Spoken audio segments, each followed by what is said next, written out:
into the show here, into the room here on Instagram. And then everybody that's joining us here on Facebook, LinkedIn, YouTube, welcome to another, I was about to say Sunday night, Wednesday night episode of The Good Life. So we're excited. We're excited to be with you. We're getting going here on Instagram real quick. Did you get that, Kabi? Are you in there? There you go. Stu's coming in right now, and then we'll be able to rock and roll. Invite, go live. Cool. Gentlemen, Happy New Year, by the way. First and foremost, I know we've been hanging out in the pregame on Instagram, so we've already been talking. But for everyone on Facebook, LinkedIn, YouTube, this is the first time we're seeing you in 2022. So Happy New Year to everybody out there. Happy New Year. Hell yeah. That's right. Gentlemen, how are you guys feeling? How are you feeling? Feeling fired up. Fired up. That's right. That's the way to go. Yeehaw! We got pretty fired up on the pregame, man. We got a good topic tonight. Hey, listen, bro. A lot of people get real uncomfortable with being fired up. For me, it just shows that you care. If you're not fired up, you're boring as hell. No salt, no pepper. That's right. No salt, no pepper. Who likes that bland food? That's why they invaded the rest of the world, to get salt and pepper. That's very true. Yes, we need some seasoning. We need some flavor, our spice of life. We need it. We need it. What's funny is another podcast that I happen to do called the Perspective Podcast. The reason I do it is for this exact reason, is because we all have different perspectives on things that we should be open to sharing and talking about, regardless of who's saying it or what your opinion is of what they're saying. You still should be able to have a conversation, leave that table, shake hands, hug each other, say we're still buddies, we're still friends, and keep going. That's what needs to happen. I love that we can do that here. We're creating all types of spaces for it. So let's make it happen. Stu, open us up, man.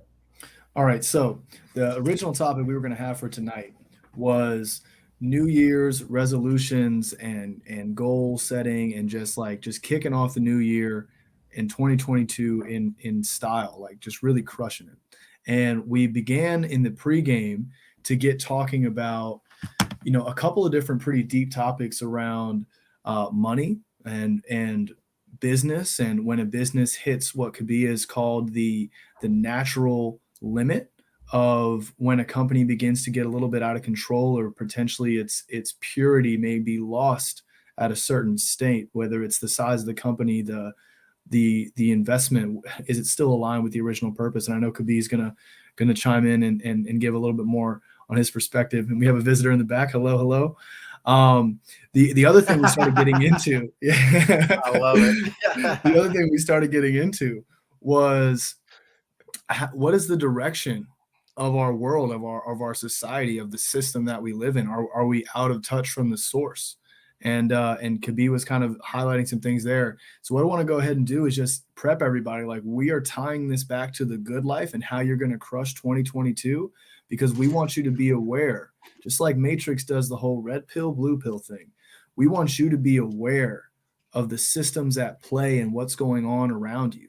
Because if you take everything at face value and what people tell you it is, Kabi had a great example about how social media might not be that social.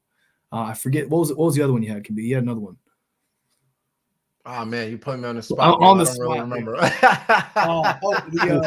Healthcare might not actually be public about health. You said public health, healthcare. I mean, Ministry of Defense. I mean, it's all. You could just take that example and run with it. Whatever it is, flip it, and that's usually the intent.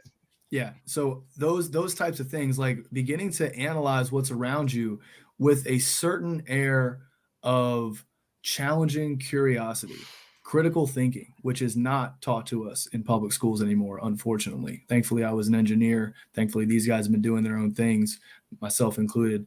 Like, we want you to begin to question things around you so you can begin to make your definition of what the good life is and your plan on how to get there, not just take people that say they're helping you do a good life, when in reality, the systems at play might not actually be helping you get there. And Stu, I'll chime in there right there since you mentioned a few things I said, and then I'll let Chris take the wheel here. Not Jesus, but Chris is going to take it. All right. So,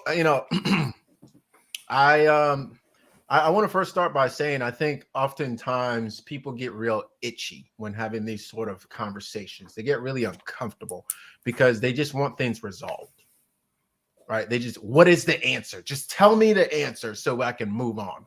Guys, we're not here to give you any answers. I'm not here to give you any answers. In fact, I'll ask more questions than I give answers. Okay. Because we don't have all the answers. That's the key. We can't say that on live. Just kidding. We don't. It's absolutely we correct. Don't. We do not pretend to. We don't. A lot of people with a lot of outlets will pretend to have the answers, but we don't. We really don't. And but I think it's important to get comfortable with what feels uncomfortable first and foremost, because the first step to the good life, in my opinion, and guys, you can chime in on this, is awareness. We started this by talking about get my radio voice back. All right, we're good. We started off by talking about midlife crisis and why do you have a midlife crisis? Okay, and I think you have a midlife crisis, well, mostly because we've been asleep at the wheel our entire life and letting other people make decisions for us without thinking, I wonder what's going on here. Let me maybe make a decision for myself, because oftentimes it's not that I am unhappy with what's happening. It's that I'm out of alignment. It is that I wasn't part of the decision-making process, right? And how can you be part of the decision-making process if you're not even aware there's a decision being made? Right. So I think it's incredibly important that the first step is awareness. The first step is realizing that itch, right? And I saw The Matrix 4, terrible in my opinion. But the fourth, what I did get from that was that itch that we all have of like, something doesn't feel right. I don't know what it is. I'm not quite where I want to be. And it's not necessarily that I'm not in the career. It's not necessarily that I'm not in the marriage. It's not necessarily that itch, in my opinion, started a long time ago as a group, as a race, as an entire human race. It started a long time ago, and we've been ignoring it for a long time, right? Our way of living has dramatically shifted, okay? And that's always presented to us as it's a good thing. We've evolved for the better. I would ask us to pause for a second and say, is that true? Have we actually evolved for the better? I don't necessarily feel that's true. Okay. Was it better? Well, now life is a lot safer. We now live in these homes that keep us safe, and we go to these jobs that give us money and give us food. And have we perhaps erred on the side of security, maybe a little too much? Have we erred on the side of being safe, maybe a little too much? I just wonder, what was the life for an individual who was on his horse traveling the United States of America? It was dangerous, maybe. They might not know where they were going to sleep that night, but maybe they enjoyed it more. I don't know. Maybe the group, the community, right, of quote unquote Native Americans, that they stayed in a place for a while. They lived on the land. They got everything from the land. Nobody was buying anything with money. There was no need for money. What do you need that for? Right? They went, their form of exercise was going to get their food, right? They got their food. They shared with everything. Nobody was talking about global warming. What is that? No issue whatsoever, right? They came back. They enjoyed the community. They enjoyed the food. They shared stories. They moved on, etc. And so what? You know what?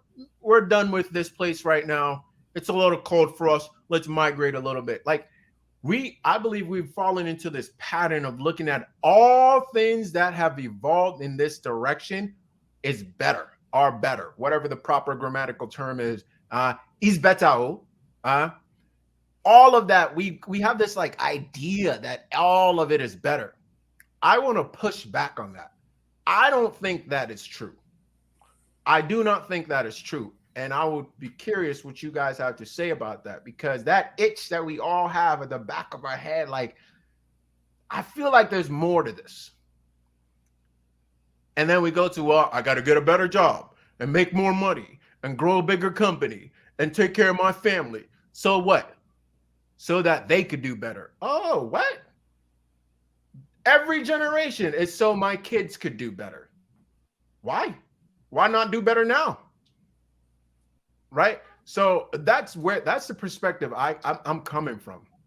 That's what, like, oh, it's in my mind, like, why is it always that so that my kids can have a better life? That has almost seemed to never be true, ever. Like, how is it that every parent wishes that their kid had a better life? I'll let you guys chime in because I could probably go for a while. I got so many things to say. Go, Stu. Go ahead, man.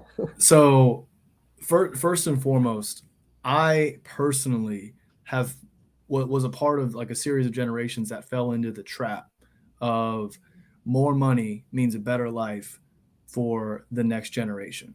And I know exactly how this happened. My parents are a lot older. Their parents grew up during the Great Depression. That shit sucked. Money became everything to that series of individuals. So naturally, what gets passed down is fear around money. You have to have all the money because you never know about the next Great Depression. And, there's a lot of truth to that. And Chris can speak to how important it is to have a solid foundation, multiple income streams. The list would go on and on and on. Rainy day funds, etc. However, does more money actually equate to the good life? Is that what we're actually thinking? In my opinion, the answer is absolutely the fuck not. Because I had a lot of money and I did not like the direction my life was heading. And I looked up the chain of command at people that had even more money than me. Yet here we are scrambling around 80 hours a week, bitching about the family life, bitching about the work life. I'm like, what do you mean? How can you be bitching about both of them? Like, you're bitching about everything. So to me, money is important. You definitely want to have enough financial freedom to take care of things. But how much of those things and those materials do you actually need? So that whole thing, to answer your question, I think we are going in a tough direction when we continue to make everyone think that more money is the key. More money is definitely an important piece of life. And Chris, I know, has something to say about that. But for me personally, a lot. For me personally, time, how I enjoy my time, how I spend my time, the freedom, just like to roam the plains, the freedom for me to go to Virginia, to Florida, whenever I want, to spend time with my family, to do things that fulfill me. That to me is huge. And you said something else in there. You said, have we erred on the side of caution, of safety, of security a little bit too much? I think when it comes to the whole mindset piece and you living your life and shining bright, we've erred on the side of playing small too damn much. That to me is the kicker. So I'm curious to hear what y'all have. Chris, before you go, I want to push back real quick and not push back, but say this. Let's remember within what system are we asking these questions, right? Within what systems? There was a whole period of time where money, as we know it, did not even exist. Okay, so go ahead. But it's very true, right? There is a man. I have so much to talk about when it comes to the money part. I don't know what just happened, but I think Stu, you gotta go. Thank you, brother. There we go. So the money, the money side of things. The money side of things. This is an important conversation. I was having it a little bit in the pregame, so I'm glad we could touch back on it. You're right. We have to talk about the system that we're in, but I really think, again, the financial system that we're in is what's corrupt, right? It's the financial system and how we've had to think about it. But again, I have a responsibility to talk about both sides of money, right? There's a lot of people that may demonize the I don't know, the abundance, right? Like how much is too much, right? Like when is enough enough, right? There's people that really defend that side. The other side, like we were just talking about this idea that money will allow us to have a better future, a better outcome, those things. It is not the only thing, but I do believe it does play a major role in our well-being and getting to the good life. Again, the reason why we started the show, The Good Life, is to talk about all of the areas that allow someone to design the life that they want. To design the life that they want. Money is a part of designing the life you want. In today's system, in today's system, could be right. In today's system, it is a part of it. Even if I wanted to roam the earth, I need means to roam the earth. I need that in today's system. Before, maybe not. Now, I do. And because of that, we do need to make sure people understand that you need to have a level of financial success in order for you to design the life that you want. You cannot go, and this is my belief, and we can have the conversation, you cannot have zero financial resources or very, very minimal financial resources in 2022 moving forward, in my opinion, and still think that you can design a life that continues to allow you to flourish and live out your purpose and all the things that you want. Money is a part of that. Is it all of it? No. Right? I used to tell, we used to say this all the time when people want to push back. Money's not everything. What is everything? Nothing's everything, right? Of course, money's not everything, right? Like nothing's everything. However, you still need to know its importance. You still need to know its importance for how you get to the life that you want. And I just think that, again, we have to be able to let people know, because I've seen it too much on the other side of things. I've seen too much as to the reason why people say that their life is not where they want it to be will come down to a financial thing. The reason, and you might hear this, could be, right? The reason I can't eat well is because it's expensive, right? The reason I can't go do this is because I got to work. I have a job. I don't make enough money.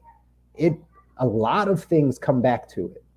And that's what I think we got to get people to understand. Because again, how we started, health, wealth, love, happiness, or health, wealth, mindset, relationships, like all of these things have to be at a greater level in your life for you to really experience the life that you want. You've got to have great health. You've got to have great relationships. You've got to have a solid mindset, a great spiritual life, or connectivity with your creator. And you've got to have financial resources. Got to have all of them. And that's the point I want to make. I appreciate it, money guy Chris. I appreciate it. Thank you so much for that. For that. As Stephen A. Smith would say, for that soliloquy. I appreciate it. You will get no disagreement from me as long as we properly place that soliloquy within the context that it needs to be in, right? Sure. And that is the context of where we are now. It would appear that is true. But let me reposition the context for you. I believe you're a man of faith. Is that correct? That is correct. That is correct. Okay, so you're familiar with the word of God. Is that correct? That is correct, sir. All right, fantastic. Maybe not as much as a PK, right? Not as much as someone that grew up in, but yes, I'm very familiar with the word. Yes. And would you agree that in the beginning there was abundance? Absolutely. And would you agree that God said?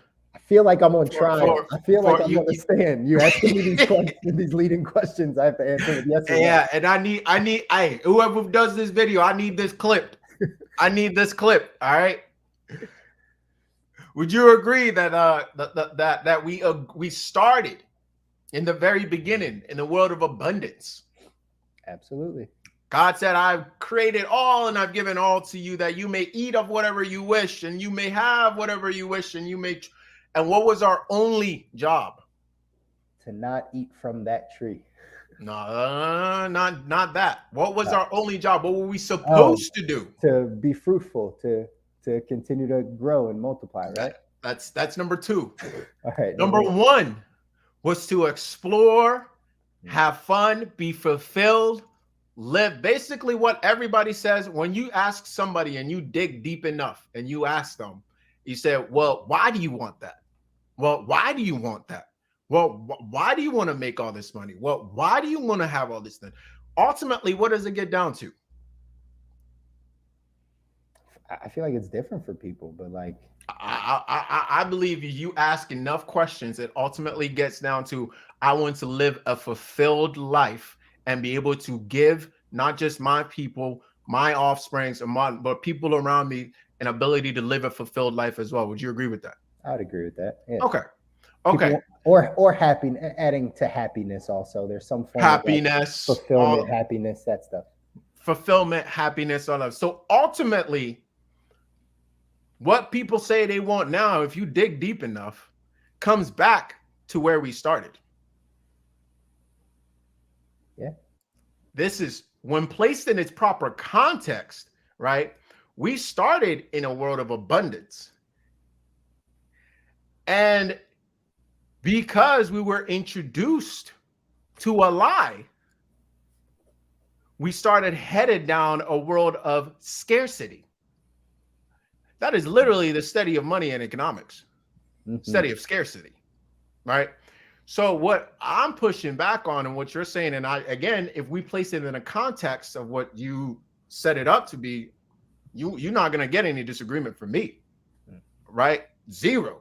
However, when we place it in this context, I got a lot of disagreements and a lot of different ways of looking at it. Because he didn't say for the lack of money, my people perish. That's not what he said. He said for the lack of knowledge, my people perish. That's right. And let me explain that a little bit more and expand that a little bit more. So we started in abundance and then lie was introduced and we headed into a world of scarcity. The ultimate desire of all human beings, when you ultimately dig deep enough, is to live in abundance, right? However, due to a lie, we've introduced a system of scarcity, which leads to everything we were talking about in the pregame. So my point is, if a world of abundance, which I believe is a world of health, a healthy world is a world of abundance. And when I go back to what is true health and what puts us in that context of being healthy, has nothing to do with money, has everything to do with sun, movement, water, air, food, laughter, rest, community. There was a period in time where all of that was there in abundance. But so this is my point and what I'm saying, right? That in today's system, what happened was due to the introduction of greed, introduction to all and gluttony and all of those other 7 sins that match those 7 doctors of nature that I just mentioned. And you'll notice it's 7 across the board, right? All of them leads us to the current system that we're in, and we are steamrolling down that path. I'm saying, hold on, pump the brakes. Which one of these things now requires money? And people will say, well, how am I going to buy food? For the lack of money, my people perish. The healthy thing I tell people to do all this time, if you can grow your own food, you're better off. If you can build your own shelter, you're better off. Well, I don't want to do that. 7 cents, right? So when you see it that way, what I'm saying is, I don't disagree with what you're saying at all, and as in what is true in the current matrix system that we live in, but that is why we have the itch behind our head. That is why we have the itch in the reptilian brain that's consistently telling us something is off here. Something is off here. I don't know, but something is off here. That's my point. That's what I'm saying, right? Closer we get to the source, the more abundance, the further we move away, the more scarcity. And we are moving towards scarcity. We're not moving towards abundance. Now, that's fine. We can all play the game and I can get mines. And hopefully I have a good enough heart to give to the rest as well. But please show me where that has been exemplified. Right? It is those Shaquille O'Neal. It is those. Get out of here, man. It is those. What did Buddha say? Right? It is those that. What did Buddha do? Renounced all of it. He had everything. In this current system that you're talking about, he only found deliverance, nirvana, that a world of abundance that we started out in when he what? Renounced it all. Right? Okay, I'm not sitting here saying everybody's going to do that, et cetera, but why? Because we are so far down this path of scarcity, so far down. And that's why we're continuously sick. Because we have boxed ourselves in, and even the homes that we live in gets us sick. The jobs that we do gets us sick. And now what? We have to supplement things, right? We have to supplement the sun. We have to make sure. We have to make sure that we go outside to get enough air. We have to make sure that we go outside to get enough sun. We have to make sure that we have enough money so we can buy the food. We have to make sure social media is supposed to have us be connected, but we're more disconnected than ever. All of these trends are moving in a very interesting pattern, and it's not one of abundance. And I'll stop my case there. Mr. Chris, you may step off the stand. Thanks, prosecutor. Thank you for that. Prosecutor could be. But in all seriousness, do you see the chain of events? In all seriousness. Absolutely. And point well taken. And again, a lot of times, guys, we're having these conversations where this is something that we're gonna constantly tie back in for you. The good life and what that actually means and how and why we're talking about these things. But we touched on it briefly in the pregame. Awareness is the key. Awareness. You know, a lot of, if you were just listening to what could be said, it could make you think that like we're doomed. Like there is no hope for this. We are going steamrolling straight into the abyss. And that's not a place we want to be, or we want our families to be, or generations, or any of those things. It can sound like that, and it could feel like that. And to Kabir's point, it is that way to a degree. We are headed down this path as a system, as a society, that is taking us away from what we were designed to do and called to do and how we were called to live. That's what's happening. All we want to do is make sure that you're aware that this is actually what's going on around you. This is what's happening. And the more that you can find ways, and I know this could be his thing, the more you can find ways to get closer to the source. In the health side, like he said, you could grow your own food. You could, right? You could, I don't know, this is extreme. You could hike to a well and get your water, right? You know what I mean? You could. Way to go. You could. But at the end of the day, we want people to know. How extreme is that? How extreme is what he just said? For the to me, not extreme. But there we go. There we go. For the way our society is set up, for the majority of people that live in the United States that are in some form of a metropolitan city, where the clumps of people are, the masses of people are, that is not a realistic expectation for those people to go do. It's just not.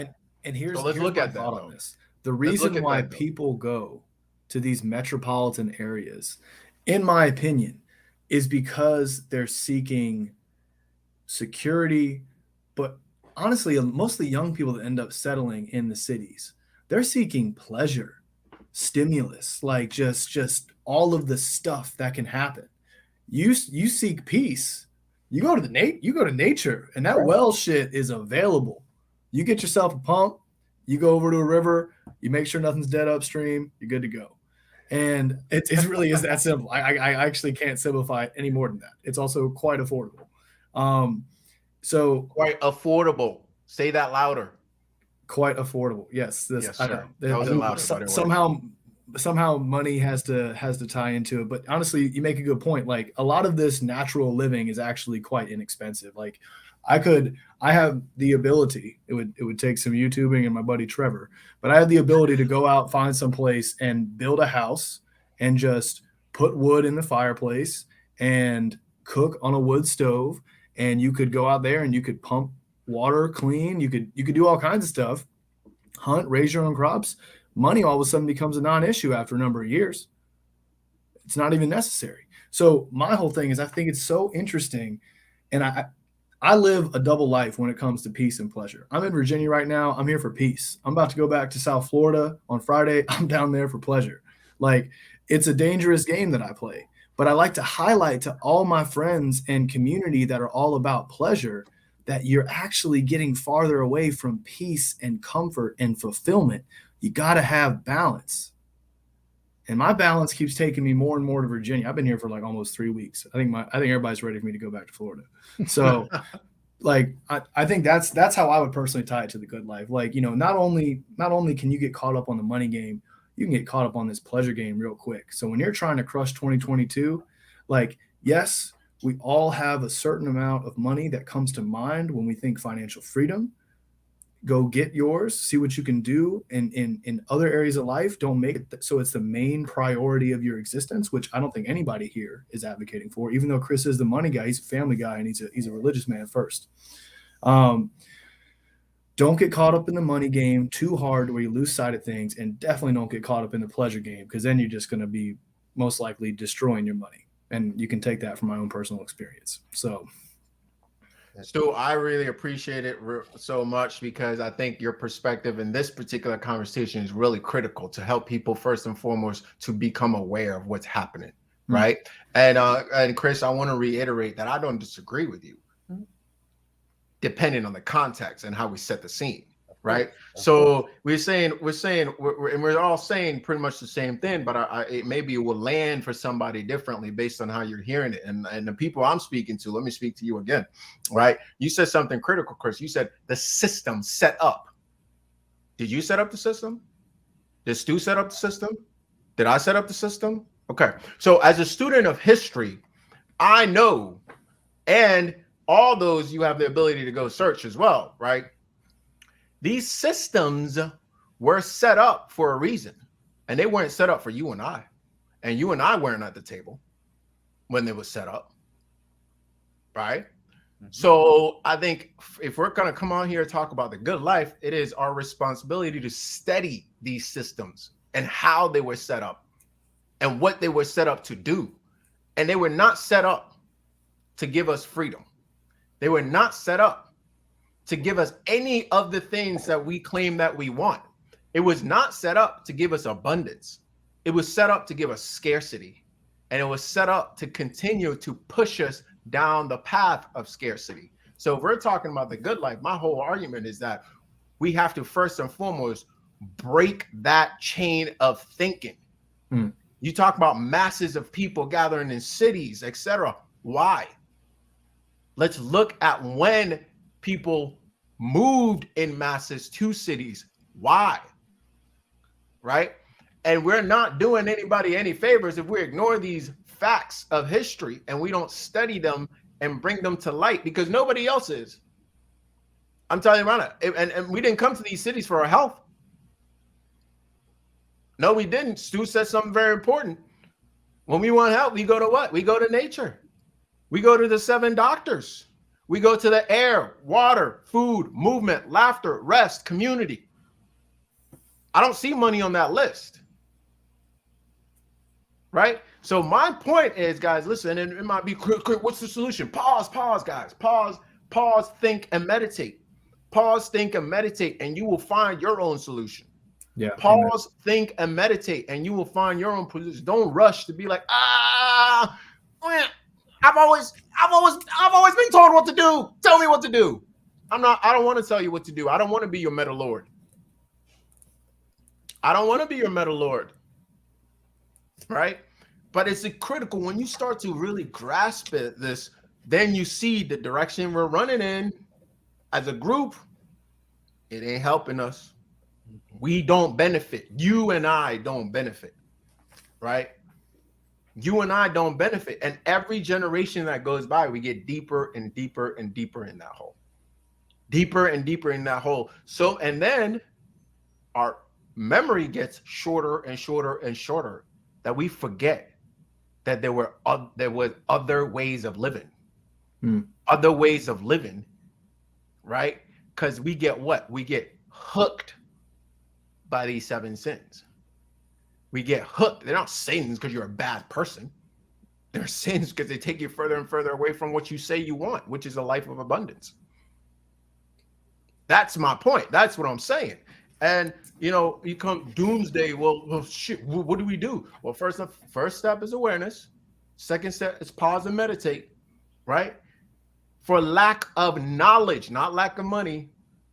For lack of knowledge, my people perish. Okay? And I'm not talking about education. I'm not talking about indoctrination. We've had plenty of that. That's moving us in a direction that's like, I don't know. It's taking us deeper and deeper down this path, right? Prodigal son went out from the farm to the city, and guess what? He came back. Guess what? Prodigal son Stu came back. Prodigal Stu came back. I'm the only to the son. Farm. Came back to the farm, and of course, this is a symbolic farm and a symbolic prodigal son and a symbolic city, right? Came back to the farm. Came back to the sun, movement, air, water, laughter, rest, community. But that doesn't work for certain people who have the reins. And those reins, we need a money to have what we need to have.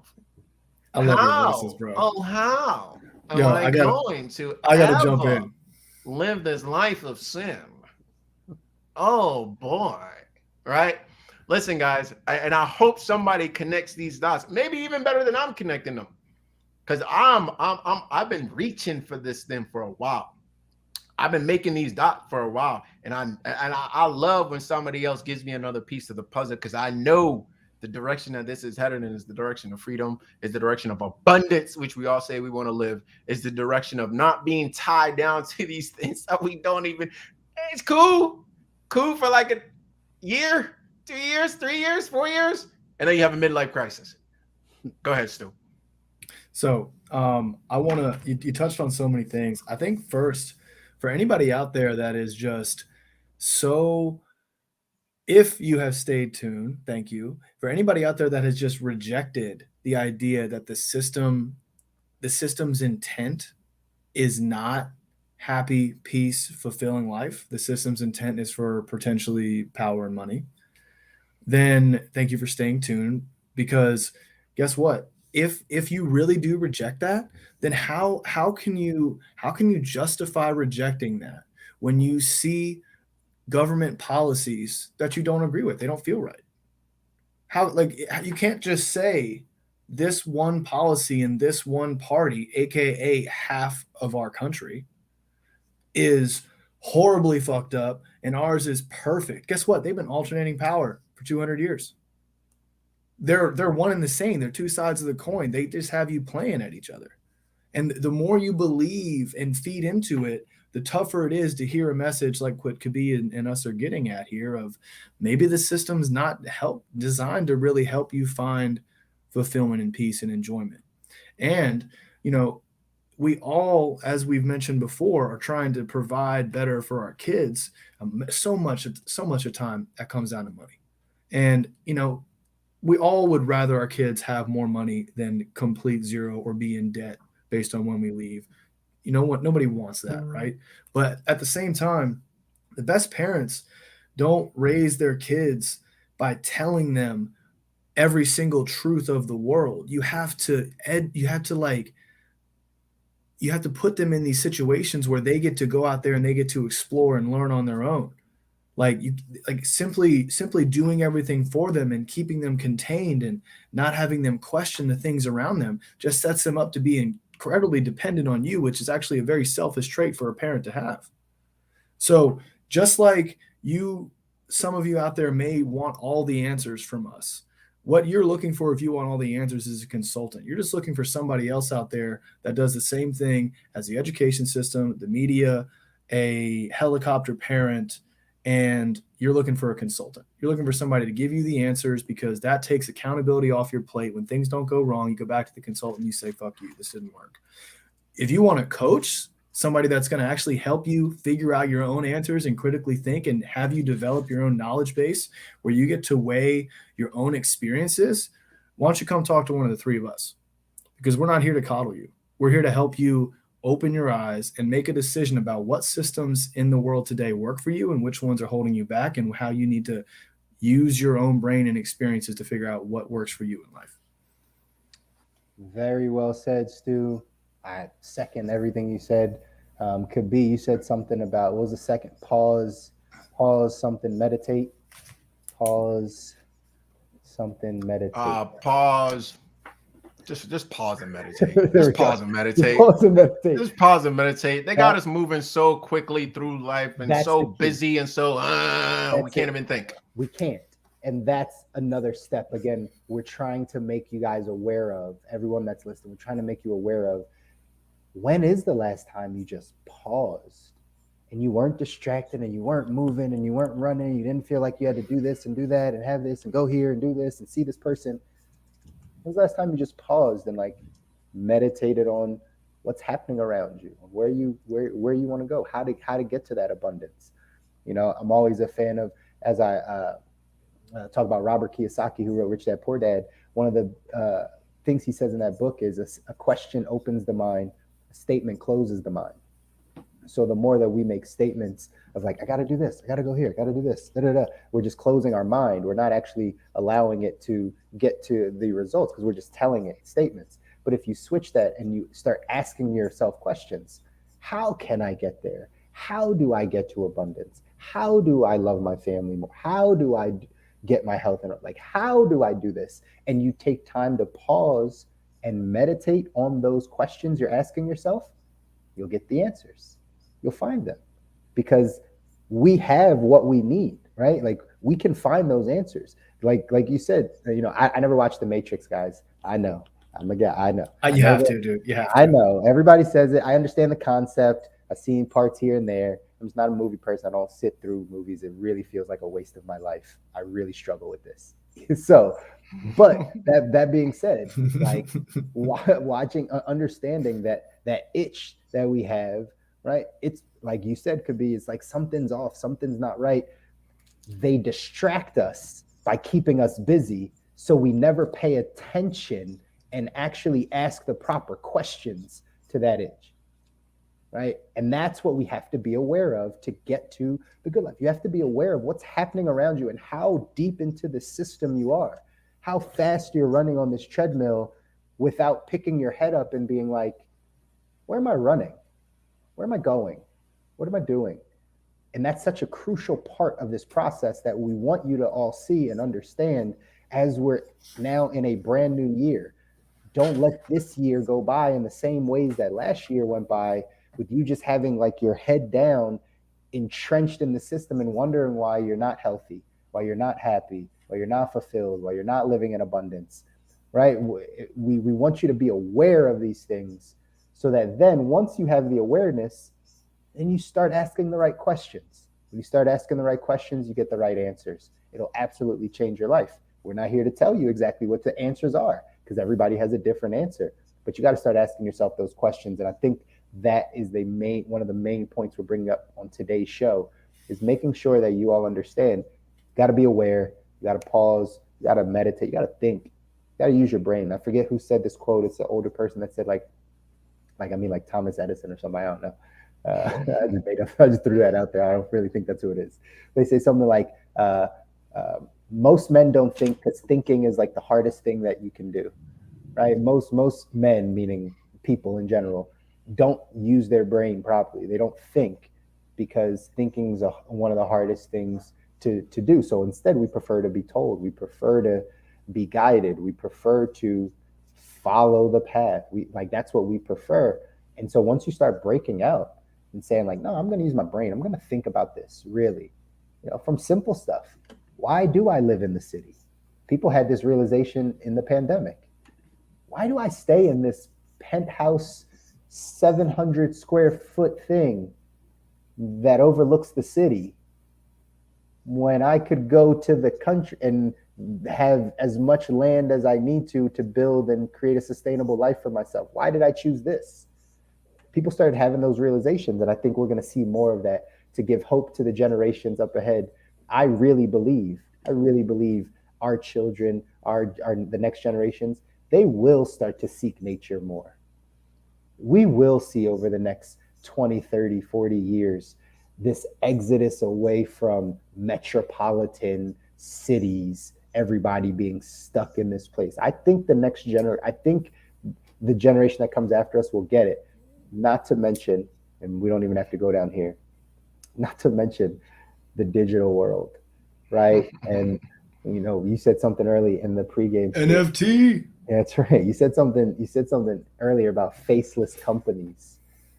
And the first thing that I thought was like, man, what's our society going to be when we're faceless humans, right? Where you don't know the person that you're talking to because it's just an avatar, a caricature. Like you don't actually know. You hear their voice. Fuck that. But you don't actually know. Look at everyone changing their profile pictures to CryptoPunks and all these types of things. Look at people that choose to wear masks all day because of their likeness. There's a whole group of people out there that choose to never show their actual face on social. They only choose to use an avatar, some type of digital representation of them. That's going to grow over the next 20, 30 years where you get to a point you might never see my face. You might know who I am, but you might never see my face. You might walk past me in real life and not know that I'm this person in the metaverse. What happens when our society gets there? I think that's a scary place, but I digress. We don't have to go down that point. So Chris, I actually think if both things you just said cannot be true. All right, both things you just said cannot be true. And I think the second part of what you said about the digital world and metaverse is true. The first part, in terms of the next generation moving out of cities into nature, etc., I think I totally disagree with that. Really? I think that is absolutely both of those things cannot be true. They can't both be getting deeper in their phones, in the metaverse, in the digital world, and going deeper into nature. Absolutely not. I think they absolutely will be moving more in the direction of being more in digital, being less in nature. And I think the powers that be will guarantee that to be the case. Both of those cannot be true. I don't know. I think they both can be true in this scenario. Do you have younger siblings? I do not. I'm an only Okay, child. I have younger siblings. Okay. And I'm telling you right now, both of those cannot be true. They cannot be true. They cannot be true. I don't necessarily believe that. I believe. I hope you're correct. Yeah, I hope I am. I hope you're correct. I hope I am. Absolutely not. I've seen both cases, and a lot of the people that I coach are 17 to 25, and some of them have identified that something is wrong at such a young age that I actually have a lot more hope from them than I even have where I'm at. They're figuring this stuff out. I'm talking to them about stuff I'm talking about at 29, 30. They're talking about this stuff at 18, 19. But what percentage of that is across the board? What percentage of young men like that are considering and learning this knowledge and having these conversations? I don't know. Let's put out a poll.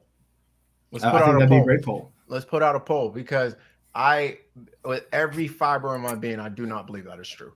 Absolutely not. And I'm telling you, I could list you a number of reasons why I believe that to be the case. First and foremost, like I said, I have 4 younger siblings. I observed them very closely. I taught in high school. I observed them very closely. Absolutely not. They're not moving more into nature. And in fact, I don't think it's very helpful to place our hope on the next generation. We're here now. For sure. We're not 60. You know what I mean? We're not near the dead that are up. Let's do it now. Because if we do it now, that puts them in a better position to do what you're saying, right? Why are we consistently kicking the can down the road? It is our responsibility. I don't think anybody in this room is kicking this can down the road. Yeah. No. Well, I'm saying as a society, just want to make sure. Yeah. As a society, we're consistently. It's always because at some point in time, our parents thought it was going to be us. At some point in time, our parents thought it was going to be us, right? So we're consistently kicking that can down the road, and no. I ain't waiting for no kids. I'm doing it now. I think I agree with some of those points. I still think it's possible, but I think what's happening, and you're right, we're having this conversation because we're aware. Here's what I found with money.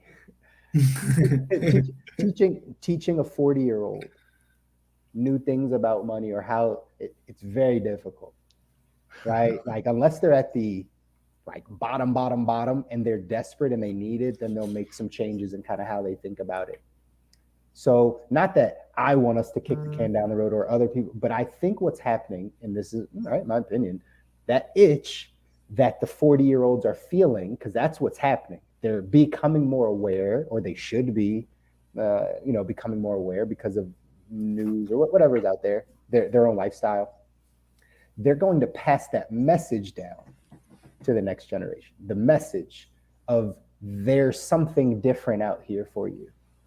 There's something different. And that's going to cause, not that we're waiting on the next generation, that's going to cause the next generation to have that as a blueprint for them, that there's something more out there, right?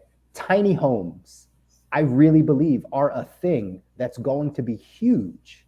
If you haven't followed this tiny home movement, like literally having I don't even know the dimensions of these things, but they're tiny, right? And you can have a community of, you just live in this tiny home, but that tiny home is built in nature. It's built out. And that people will start migrating towards, my belief, and talk about the digital world. People will still need forms of stimulation, entertainment, yada, yada, yada. We might not get consumed with it in the form of being inside of a metropolitan city so we can have some nightlife and go out. But I'm coaching a girl that's designing clothes in a place called The Second Life. If anybody hasn't seen this, it's called The Second Life, where they're out partying in the digital world, like going to clubs, hanging out, meeting people, the whole nine. And that's what I believe. Those two things will allow for these things to actually coexist, for people to see like where I live currently and how I live currently might not be the best for what I'm trying to do, but it doesn't take away from the digital nature of where we're headed as far as technologies, entertainment, stimulation, right? Where we choose to get those things from, especially if we're removed, so to speak, from society or from the metropolitan area. We're going to still need that. That's why I think both can coexist. You got to watch The Matrix, because what you're describing, is a body, a human body that is isolated from other human bodies and just lives in the mind, and that mind is attached to a computer, right? So that to me, so they're digitally, right, connected in this matrix simulation, right? But they're in real life, in the flesh, are not. Right. And that is so interesting. We should probably watch this movie together, actually, because this will be fantastic. I think so. I'm looking at the time here, and I want to say like both of you guys, I love like the optimistic vision, and perhaps I'd use the word pragmatic or realistic vision based on observations of where we think society's going. Are we going towards the digital? Are we going towards the nature? I can safely say that having gone to both sides, it's very interesting how some of the most popular content is everything here in Virginia. Dude, when it snowed, I'm out there taking pictures of everything. I'm reusing this stuff of like woods and snow and everything. And the question is, even though there's an awareness that nature and snow and weather and forestry appeals to so many of these individuals in South Florida, will they ever act on it? Is that enough for them to convince themselves that they're good? Now, thankfully, in Florida, we get to get out on the water all the time, but there's a certain element to nature and being around other still life, plant movement, not even always still, just like just all of this thing around you. I mean, we're so conditioned to believe that, animals and nature are like these terrifying things. Dude, I can go out there and I can hang out with like squirrels and deer and we have a great time. I mean, I can have like a little Snow White moment or something, but I guess the duality between peace and nature and metropolis and pleasure, like there does have to be both. I think it's a very interesting question of which way they're going to go. And I think as a life coach, and Kabir often goes by lifestyle designer, and Chris likes to encourage these conversations. You got to decide, and you got to hold yourself accountable. What are you choosing? Are you choosing peace or pleasure? Are you choosing nature, metropolis? Like, is there a balance? I'm trying to set up the life of being a snowbird, going from nature to the city with free roam. But if this whole mandate comes up where I can't hop on a plane, I'm gonna be kind of pissed. I live here. I'm a citizen of both. I got property in both. What do you mean I can't go back and forth? Because of my belief system. Let's not go down that tangent at the moment. But that is a classic example of what's going on around us, where I want everybody to open their eyes. And I got plenty of numbers to back this up on what's going on right now is red pill, blue pill. That's what's clashing in our society. It's the people that believe what the system says and the people that walk around and experience life and would have no idea there's a pandemic going on. They just lived. And guess what? Florida numbers just came out. We are the third best in the country as a state on deaths per 100,000 as related to COVID. And isn't that crazy? Our competition's Alaska and Montana. Like, I don't even know if there's anybody out there. So yeah, just come on, man. please. We got viewers in Alaska and Montana. That's right. Please tune in. You guys are killing it. Ironically, I don't know. But I guess I love this chat because we're here to open up y'all's mind and just get you thinking about things. We're here to just get those cogs turning. And man, do you go back to the source? Do you play with fire in the city? Like, what do you do? It's up to you to decide this stuff. We can't give you the answers, but we do want you to think about it. And I'd like to leave with the comment of, I think what we're underestimating a little bit is that the powers that be have a lot of interest in not only keeping things the way that they are, but providing an illusion of change. That is a summary of history. Provide an illusion of change while keeping things exactly as they are. And I think we're heavily underestimating that if we are predicting some sort of major shift in the hierarchical nature of how we live. And I'll also put this out there that the mind cannot separate an illusion. The mind cannot separate an illusion, right, from reality. VR. Okay, so living in the quote unquote digital world, which every 2-year-old now lives on a tablet, does not give me any sort of encouragement that they're going to now be going into nature on their own at all. and then I'll say this too. What I think is more likely is that some will choose that, but most will not. And I think that's by design. So I also don't think it's necessarily a bad thing, right? We're here to experience life, and however you choose to experience life is up to you. But for me, I'm about truth, health, and freedom. And that's how I've decided to experience life. And those that wish to experience life in that way, right? Welcome aboard. That's it. Great stuff, guys. I think it was a great conversation. We want to have more of these. We want to continue, again, make you aware of what's happening around you so that you can start to design the life that you want. If that means breaking away from the system, if that means, right, whatever that means for you. We want to make sure that you're aware that you still have the ability to do that, regardless of how deep we are into this system, right? So, you see it scrolling there on the screen: Facebook, LinkedIn, YouTube. This upcoming Sunday, you still got a little bit of time to register, but we're having our growth event.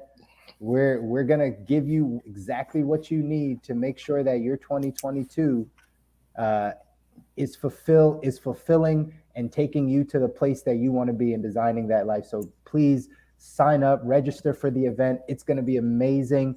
We're going to give you so much. It's going to be like a fire hose of information, just a fire hydrant of info where we're going to be able to get you we're going to be able to get you so that, again, you can go out there and continue to change your life and get it to the level that you want it to be. So sign up for the growth event. And until next week, we are going to sign off of The Good Life. Hey, next week is episode 50, guys. Big 5-0. Midlife crisis time. Let's go. Midlife crisis time. We might flip it all on you. That's right. So prepare to be triggered. That's right. Well, listen. Would love some ideas as to what you guys would love to see in the next 50 episodes of The Good Life. That's right. Feel free to drop us a message. Feel free to find us on our Facebook page. Hit us up individually on Instagram. Hit us up on LinkedIn or YouTube, wherever you find us or wherever we can connect with you. Let us know what you want to see. We're doing this to make sure you have value added to your life so that, again, you get to that good life, guys. So till next week, signing off. Goodbye. Thank you, Ashley.